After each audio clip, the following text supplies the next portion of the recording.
Friends आज ये क्षुद्र भिडियो एभली एक चमत्कार प्रसंग को उपस्थापन करुच्ची जहाँकि जो भाव में चित्ताकर्षक हृदय विदारक रोमांचकर से भाव में खूब शिक्षणीय एक समाज पाई सुंदर वार्ता मध्य नारी जुगे जुगे वंदनिया सकल पूजनिया ईश्वर सृष्टि एक अनुपम मूर्ति मात्र एभली किछि विटपी नारी अच्छा आज्ञा जो मानक पाई ए समग्र नारी जाति आज कलंकित एवं ठीक अनुरूप ढंग से एभली किछि लंपट पुरुष माने अछंती जो मानक पाई ए सारा पुरुष जाति मध्य कलंकित आज जो चमत्कार प्रसंगटी रोची निज स्त्री छड़ा यही गोटे स्त्री सह जदि आपण माने संपर्क रक्षा करती ता पाखरे शयन करती तेबे आपन को कौनसी पाप लगे नहीं बरं महापुण्य होता है आपण को जीवन में महा उन्नति घटी थाए कहवा बाहुल्य शास्त्रोक्त उक्ति रे जदि कौनसी नारी द्वितीय पुरुषर छाया मध्य स्पर्श करे सेठी पाप लगी थाए अनुरूप ढंग से जदि कौनसी पुरुष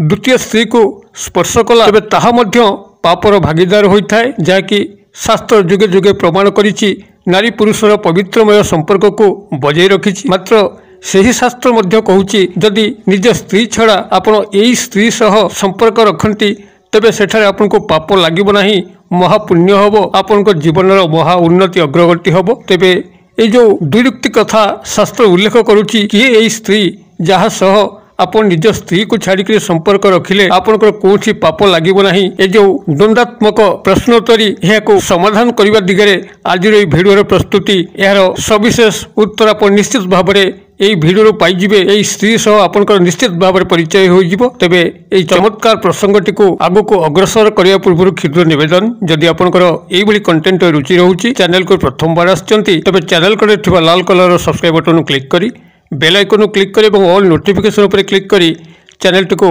सब्सक्राइब कर जेभली कि आम जिते आपण सेवारे यही कंटेंट अपलोड करूँ तार सर्वप्रथम नोटिफिकेशन आपण पाखे पहुँचो एवं से सब को आपण मैंने सर्वादु पाइक देखिकी किसी ज्ञान आहरण करेंगे तेज फ्रेंड्स एवं नजर पकड़ चमत्कार प्रसंग किए यही स्त्री जहाँ सह आप निज स्त्री को छाड़ी संपर्क रखिले आपन को कौन सी पाप लगे ना बरं महापुण्य हम आपण जीवन में आप महा उन्नति अग्रगति करेंगे यही प्रश्नर समाधान को व्याख्यान करने को एक ये सुंदर कहानी उपस्थापन करुच्ची जहाँकि यही कहानी ही आपन को अत्यंत शिक्षण भाव में शिखेदब किए स्त्री जहाँ सह आप बिना द्विधारे संपर्क रक्षा करेंगे आपंकर कौन सी क्षयक्षति हम ना समाज निंदा करना आपंकर उत्तरोत्तर उन्नति अग्रगति हम तेज दर्शक बंधु आसतु आ विलंब न करी कहानी उपर दृष्टि निक्षेप करवा कहानी मुताबक एक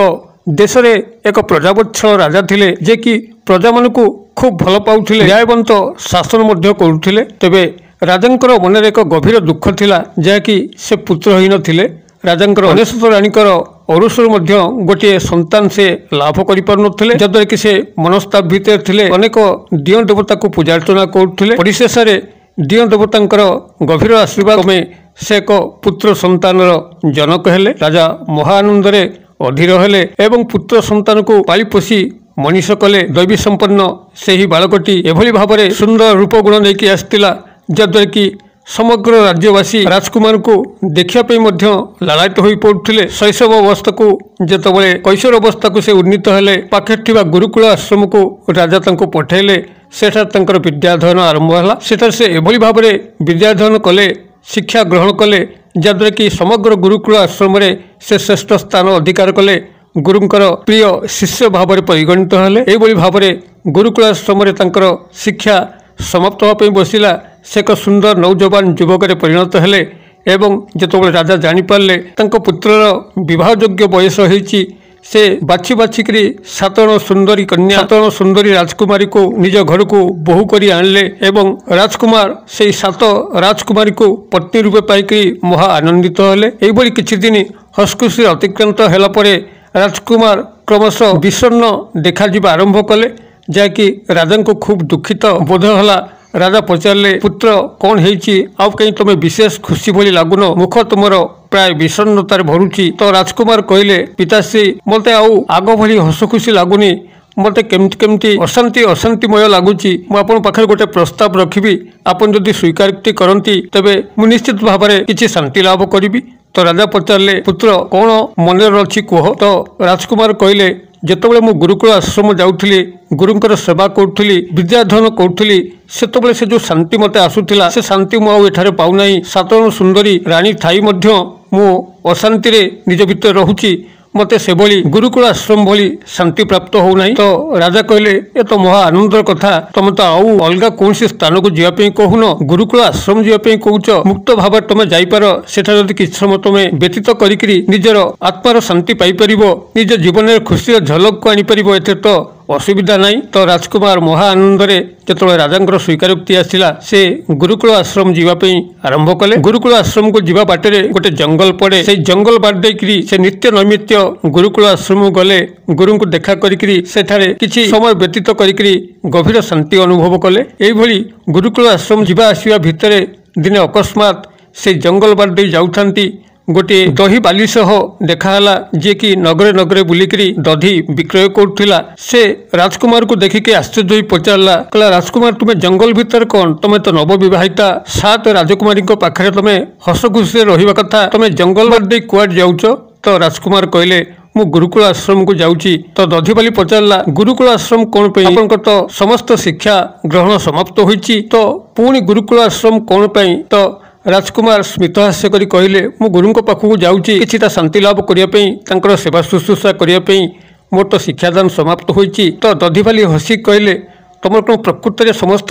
ଶିକ୍ଷା ଗ୍ରହଣ ସମାପ୍ତ ହୋଇଥିଲା? ତ ରାଜକୁମାର ସମସ୍ତେ ଜଣାଇଲେ, କହିଲେ ହଁ ମୋର ସବୁ ଶିକ୍ଷା ସମାପ୍ତ ହୋଇଥିଲା। ତ ଦଧିବାଲି କହିଲା ଯେ ମୁଁ ଗୋଟିଏ ପ୍ରଶ୍ନ ଆପଣଙ୍କୁ ପଚାରିବି, ଆପଣ ତାର କ'ଣ ସଠିକ୍ ଉତ୍ତର ଦେଇପାରିବେ? ଯଦି ସଠିକ୍ ଉତ୍ତର ଦେଇପାରିବେ ତେବେ ମୁଁ ଜାଣିବି ପ୍ରକୃତରେ ଆପଣଙ୍କର ଶିକ୍ଷା ଗ୍ରହଣ ସମାପ୍ତ ହୋଇଥିଲା। ତ ରାଜକୁମାର ବିସ୍ମୟ ହୋଇ ପଚାରିଲେ କ'ଣ ପଚାରିବା କଥା ପଚାର। ତ ଦଧିବାଲି ରାଜକୁମାରକୁ ପଚାରିଲା ଯଦି ତମର ସମସ୍ତ ଶିକ୍ଷା ଗୁରୁକୁଳ ଆଶ୍ରମରେ ସମାପ୍ତ ହୋଇଛି ତ ଏହି ପ୍ରଶ୍ନର ଉତ୍ତର ଦିଅ, କ୍ରିୟା ଚରିତ୍ର କାହାକୁ କୁହାଯାଏ? ରାଜକୁମାର ବଡ଼ ସଂଶୟ ସନ୍ଦେହ ଭିତରେ ପଡ଼ିଗଲେ ଯେ ପ୍ରକୃତରେ କ୍ରିୟା ଚରିତ୍ର କ'ଣ ସେ ମଧ୍ୟ ଜାଣନ୍ତି ନାହିଁ। ତ ଯେତେବେଳେ ତାଙ୍କଠାରୁ ନାସ୍ତିକ ବାଣୀ ଶୁଣିଲା ଦଧିବାଲି ହସିକିରି କହିଲା ମୁଁ ଏଇଥିପାଇଁ ପଚାରୁଥିଲି ଯେ ତମର ସମସ୍ତ ଶିକ୍ଷା ସମାପ୍ତ ହୋଇଛି କି ନାହିଁ, ତମ ଉପରେ ଗୁରୁ ଛଳ କରିଛନ୍ତି, କ୍ରିୟା ଚରିତ୍ର ବିଷୟରେ ଶିକ୍ଷା ପ୍ରଦାନ କରିନାହାନ୍ତି। ତ ସେଉଠୁ ରାଜକୁମାର ବଡ଼ କ୍ରୋଧିତ ଲାଗିଲେ, ଅଶାନ୍ତିମୟ ଲାଗିଲେ। ସେଉଠୁ ସିଧା ଗୁରୁକୁଳ ଆଶ୍ରମ ଯାଇକିରି କ୍ରୋଧିତ ଭଙ୍ଗାରେ ଗୁରୁଙ୍କୁ ପ୍ରଣାମ କଲେ। ତ ଗୁରୁ ତାଙ୍କର କ୍ରୋଧିତ ରୂପକୁ ଦର୍ଶନ କରିକି ପଚାରିଲେ ହେ ରାଜକୁମାର ତୁମେ ତ ସବୁଦିନ ଶାନ୍ତଶିଷ୍ଟ ମୂର୍ତ୍ତିରେ ଆସ, ମୋ ପାଖରେ ଏକ ଅନୁଡ଼ା ଶିଷ୍ୟ ଭାବରେ ଉଦ୍ଭାସିତ ହୁଅ, ମାତ୍ର ଆଜି ତୁମର ଇଏ କି ଉଗ୍ର ରୂପ, କ'ଣ ହେଇଛି, କାହିଁକି ଏତେ ବଡ଼ କ୍ରୋଧ? ତ ରାଜକୁମାର କହିଲେ ଗୁରୁଦେବ ଆପଣ ମୋ ପ୍ରତି ଅନ୍ୟାୟ କରିଛନ୍ତି, ମୋତେ ଶିକ୍ଷା ଗ୍ରହଣ ବେଳେ ପାତର ଅନ୍ତର କରିଛନ୍ତି, ମୋତେ ଗୋଟିଏ ବିଷୟକୁ ଆପଣ ଶିକ୍ଷାଦାନ ନ ଦେଇକରି ମୋର ଶିକ୍ଷାକୁ ଅଧୁରା ରଖିଛନ୍ତି। ତ ଗୁରୁଦେବ କହିଲେ ନାଇଁ ସେଭଳି କୌଣସି ଭୁଲ ମୁଁ କରିନାହିଁ, ଯାହା ଶିକ୍ଷା ପ୍ରଦାନ କରିବା କଥା ସମସ୍ତ ଶିକ୍ଷା ତୁମକୁ ପ୍ରଦାନ କରିଛି। ତ କେଉଁ ବିଷୟ ପ୍ରସଙ୍ଗ ଯାହାକି ତୁମ ମନରେ ଏବେ ମଧ୍ୟ ଅଛି, ତୁମକୁ ଲାଗୁଛି କି ମୋର ଶିକ୍ଷା ପ୍ରଦାନ ତୁମକୁ ଅଧୁରା ରହିଛି, ତମେ ପ୍ରସଙ୍ଗଟିକୁ ଉପସ୍ଥାପନ କର। ତ ରାଜକୁମାର କହିଲେ ଗୁରୁଦେବ ଆପଣ ମୋତେ ସମସ୍ତ ବିଷୟରେ ଶିକ୍ଷା ପ୍ରଦାନ କରିଛନ୍ତି, ମାତ୍ର କ୍ରିୟା ଚରିତ୍ର କାହାକୁ କହନ୍ତି ekatha ତ ଶିକ୍ଷାଦାନ କରିନାହାନ୍ତି। ତ ଗୁରୁଦେବ ହଠାତ୍ ଆଶ୍ଚର୍ଯ୍ୟ ହେଲେ, କହିଲେ ଏ ପ୍ରସଙ୍ଗ ତମର ମନ ମସ୍ତିଷ୍କ ଭିତରେ କିଏ ପ୍ରବେଶ କରାଇଲା? ଏ ତ ବଡ଼ ଗମ୍ଭୀର ପ୍ରସଙ୍ଗ ଏବଂ ଭାରି ଜଘନ୍ୟ ପ୍ରସଙ୍ଗ ମଧ୍ୟ, ଏହା ଯେକୌଣସି ବ୍ୟକ୍ତିର ଜୀବନ ଉପରକୁ ମହା ବିପଦ ଆଣିପାରେ, ତାର ମୃତ୍ୟୁ ମଧ୍ୟ ହୋଇପାରେ। এই କ୍ରିୟା ଚରିତ୍ର କଥା ତମେ କୋଉଠୁ ଜାଣିବାକୁ ପାଇଲ? ତ ରାଜକୁମାର ନଛୋଡ଼ ବନ୍ଧା କହିଲେ ନା ମୋତେ କ୍ରିୟା ଚରିତ୍ର ଶିଖିବାର ହିଁ ଅଛି, ମୋତେ ଆପଣ ଏ ଶିକ୍ଷା ପ୍ରଦାନ କରନ୍ତୁ। ତ ଗୁରୁଦେବ ଅନ୍ୟ ଉପାୟ ହେଇକରି କହିଲେ ଠିକ୍ ଅଛି, ଯଦି ତମେ କ୍ରିୟା ଚରିତ୍ର କ'ଣ ଜାଣିବା ପାଇଁ ଚାହୁଁଛ, ତମକୁ ଆମ ଆଶ୍ରମରେ ଯେଉଁ ଆଳତୀ ସମୟ ରହୁଛି ରାତ୍ର ସମୟ, ସେହି ସମୟରେ ହିଁ କାରବାର ହେବା ପାଇଁ ପଡ଼ିବ। ଏବଂ ଯଦି ତା ଭିତରେ କିଛି ମୋର ଜୀବନ ପ୍ରତି ବିପଦ ଆସିଲା, এই ଜଡ଼ିବୁଟି କିଛି ମୁଁ ତୁମକୁ ପ୍ରଦାନ କରୁଛି, ଏହାକୁ ତୁମେ ତୁମର କାନ ପାଖରେ ଖୋସିଦେବ ଏବଂ ଇଷ୍ଟଦେବଙ୍କୁ ସ୍ମରଣ କରିବ, ଯାହାଦ୍ୱାରା କି ସେହି ସମୟରେ ତୁମେ ଅଦୃଶ୍ୟ ହୋଇଯିବ କିମ୍ବା ଯେକୌଣସି ଜୀବଜନ୍ତୁର ରୂପ ଧାରଣ କରିପାରିବ। ତ ରାଜକୁମାର ଆଶ୍ଚର୍ଯ୍ୟ ହୋଇଗଲେ, କ'ଣ ପ୍ରକୃତରେ ଏହି କ୍ରିୟା ଚରିତ୍ର ଯାହା ମୋ ନିଜ ଜୀବନକୁ ମଧ୍ୟ ବିପନ୍ନ କରିଦେବ ଏବଂ ମୋତେ ବଞ୍ଚାଇବା ପାଇଁ ଗୁରୁଦେବ ଏଇଭଳି ଭାବରେ ଜଡ଼ିବୁଟି ଦେଉଛନ୍ତି ଏବଂ ଇଷ୍ଟଦେବଙ୍କୁ ସ୍ମରଣ କରିକିରି ଅଦୃଶ୍ୟ ଏବଂ ଅନ୍ୟ ଜୀବଜନ୍ତୁଙ୍କର ରୂପ ନେବା ପାଇଁ ମଧ୍ୟ ଆଶୀର୍ବାଦ କରୁଛନ୍ତି। ତ ସେ ଯାହା ହଉ ରାଜକୁମାର ଜଡ଼ିବୁଟିକୁ ଗ୍ରହଣ କଲେ ଏବଂ ଗୁରୁଙ୍କ ଠାରୁ ଦୀକ୍ଷିତ ଇଷ୍ଟଦେବଙ୍କର ମନ୍ତ୍ର ମଧ୍ୟ ଗ୍ରହଣ କଲେ, ଯାହାଦ୍ୱାରା କି ଏଭଳି ଯଦି କିଛି ସଙ୍ଗୀନ ସମୟ ଆସେ ଯେଉଁ ସମୟରେ କି ସେ ଅଦୃଶ୍ୟ ହୋଇଯିବେ କିମ୍ବା ଅନ୍ୟ ଜୀବଜନ୍ତୁ ପଶୁପକ୍ଷୀଙ୍କର ରୂପ ଧାରଣ କରିକିରି ନିଜ ଜୀବନକୁ ବଞ୍ଚାଇ ପାରିବେ। ଏହିଭଳି ଭାବରେ ସେଠାରୁ ଗ୍ରହଣ କଲା ପରେ ରାଜପ୍ରସାଦକୁ ଫେରିବା ପାଇଁ ମନସ୍କ କଲେ। ସେ ଜଙ୍ଗଲ ବାଟ ଦେଇକି ଆସିଲେ। ଜଙ୍ଗଲ ବାଟ ଦେଇକି ଆସନ୍ତେ ଆକସ୍ମିକ ଭାବରେ ଜଙ୍ଗଲ ମଝିରେ ଏକ ଚମତ୍କାର ଦୃଶ୍ୟକୁ ସେ ଦେଖିଲେ, ଯାହାକି ତାଙ୍କ ଆଖି ଖୁସି ହେଇଗଲା। ଗୋଟିଏ ସ୍ତ୍ରୀର ଛାୟା आस्ते आस्ते तांको आगे कनकन होकर पड़ी जाऊे तो राजकुमार तांको तनकी तनकी देखिले ये क्यों स्त्री एते निघंच जंगल भितर ए रात्र समय तांको आगबाट देकरी कुआडे चली जाऊँगी तो ताकू तन तन कर देखते से देखा पाइले कहले अरे अरे ये तो सही दधिवाली जे कि मते त्रिया चरित्र कौन शिखापी गुरुदेव पाखक परोक्ष भाव में प्रेरित करिछि। तेबे ये जंगल भितर एत रात्रि समय दधिवाली जाऊँगी कुआडे यह पश्चात धावन कले निश्चित भाव में ए प्रसंग मुझे जानीपारि ये दधिवालीर निघंच जंगल में एत रात्रि कार्य करुच्ची मात्र यह रूप में अनुसरण करने हे तो मोपाई असुविधा सृष्टि करे जेहेतु ए देशर भविष्य राजा मु एवं गोटे स्त्री पछरे धावमान होबा यह शोभनीय नुहे। तेणुक इष्टदेव को सुमरण करी से जड़ीटी को कान पाखे खोसिकी से अदृश्य हो गले एवं अदृश्य भाव में से दधिवालीर पीछा कले तो जहाँ सी लक्ष्य कले पाद तलू माटी खसीगला से ही दधिवालीटी से जंगल मध्य एक तांत्रिक रोहुए तांत्रिक पाखु ही से दधिवाली गला। दधिवाली को तांत्रिक देखिकी महाक्रोधित होला कहला तुम आज एत विलंबर कहीं आसिल मु तुमको केबेठार अपेक्षा करिछि। मात्र दधिवाली कहला मोर पिला छुआ संसार अच्छी स्वामी मध्य अच्छी स्वामी मद्यप ताहा मध्य तुम जान स्वामी आज मद्य खाई आसिकी डेरी गृह पहुंचले यथारीति खाई पी शुआई देकरी मु तुम पाखक आसी तुमको मु भल पाए तुम मोर अंतर प्राण तुम पाखक न आसिले मु तो रही पारि नहीं अतबे आसिली मात्र विलंबर आसिली तुम एत क्रोधित हुओ नहीं। मात्र तांत्रिक शुणिले नहीं कहले तुमको मु केते बेलू ही अपेक्षा करिछि तुम एत विलंबर आसवा मो असह्य होउछि। तो दधिवाली कहला एथिरे मु कौन करि परिबि मु पिला छुआ स्वामी संसार को बुझे सुझेकरी थय कला पर तो ही आसबि ना। तो तांत्रिक कहले जदि तुम एवं मोर प्रेम संपर्क भितर तुम स्वामी अंतराय होउछि गोटे परामर्श दौची करिपरिबो। तो दधिवाली कहला मु तुम पे सब किछि करिपरिबि कौन करिबि मते कुह। तो तांत्रिक एक छुरी धरे देले दधिवाली हाथ में कहले ये छुरी टिके नेकी जाओ तुम स्वामी मुंड गंडी को डिगड़ करिकरी काटिकी तार कटा मुंड मो पाखक आनिबो जद्वारा कि मु जानिपारिबि प्रकृत तुम भल पाउच मते तुम छाड़िकी रही पारिबो नाही। तो दधिवाली तांत्रिक हस्तरू छुरीटी को नेकरी सीधा गृह को गला एवं स्वामी जो शोईथिला तार मुंड गंडी को दिगड़ करिकरी कटा मुंड को नेकी तांत्रिक पाखरे हाजर हैला। तो तांत्रिक जो देखिला सତରେ दधिवाली ही ता स्वामीर गंडी मुंड को दिगड़ कर काटी देछि सेउटू से दधिवाली को भर्त्सना करिया पे लागिला कहला तुम गोटे बाह्य पुरुष पे कि तुम निज स्वामीर मुंड को काटिकी मो पाखक आनी पारिल तुम क्यों भली विटपी स्त्री मुझे जानीपारुची तुम कहीं मत हत्या न कर कौन कारण सकाशे मु तुम चरित्र को संपूर्ण भाव में पठन कर सारे तुमर मो पाखे किसी कम ना तुम एठारू प्रस्थान कर यह कहीकि भर्त्सना करके विताड़ित कले। दधिवालीटी अण उपाय होकर जो देखला आउ किसी उपाय ना से कड़े मो स्वामी को मारी देछि तांत्रिक एवं तांत्रिक मोर चरित्र को सह्य करि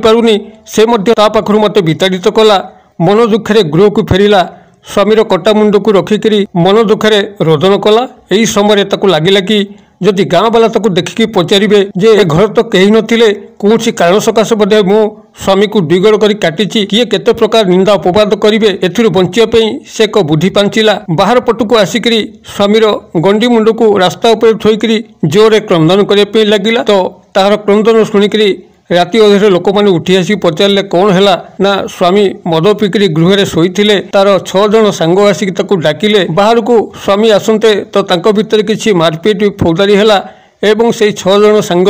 मो स्वामीर मुंड गंडी को अलग करके पलैले। तो गाँव वाला कहले ना ये जहाँ भल है ना बर्तमान तू बंचबू केमती स्वामी तो आरपारी को चलीगला। तो स्त्री कहला मु सती नारी स्वामी को छाड़िकी रही पारिबि नाही मोर स्वामीकर शपदाह करंतु एवं से चिताग्नि रे मु झास देवी जेहेतु मु सती। तो स्वामीर शपदाह समय ए स्त्री को लेकर जबरदस्त से निआरे पकेले एवं से जली पड़ी छटपट होकर मला एवं जिते मरीगला तार आत्मा जिते तार शरीर बाहरिक शून्य को गला से ही शून्य को जीवा समय से राजकुमार को देखी पारा जे कि सेठारे अदृश्य रूपे थे ए समस्त विषय को लक्ष्य करुले। तो सेठी दधिवाली कहला राजकुमार तमें एवं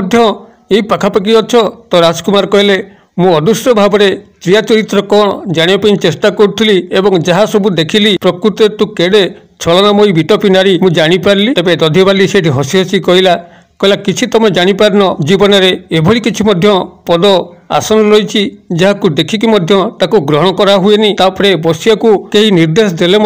सेठी बसिबा आम पे असुविधा होता है। तो राजकुमार पुनर्बार किसी बुझीपारे ना जो भाव में तार मुखरू स्त्रिया चरित्र कौन बुझीपार नथिले से भाव में से जो आसन कथा कहला जे एभली किसी आसन अच्छी जो आसन उपर बसवा कि ही आमको ठीक नुहे तो यह पाखे एक प्रश्नवाची होगला। तो से किसी बुझंतु कि न बुझंतु से दधी बाली को अदृश्य रूप से कहले जा जा तू जो प्रकार नारी मु जानी तोर कथार कौन सी मूल्य नहीं तू तो बाटे जा मो बाटे अच्छी। तो राजकुमार निजर अदृश्य स्तर दृश्यमान स्तर को आसिले एवं राजप्रसाद को प्रत्यावर्तन कले। यही भाव में राजकुमार पुनर्बार जीवाशिवा करुथांती। दिने संध्या समय से गुरुकुल आश्रम को जाउथांती एवं गुरुकुल आश्रम पूजा आरती सारिकी पुनर्बार गृह को फेरुथांती। तो से जंगल मध्य पुनर्बार एक दृश्य को से आश्चर्यचकित ढंग से आविष्कार कले। साधारण सुंदरी रमणी से ही जंगल मध्य कनकन होकर पुनराय कुआड़े पलि जाउछंती।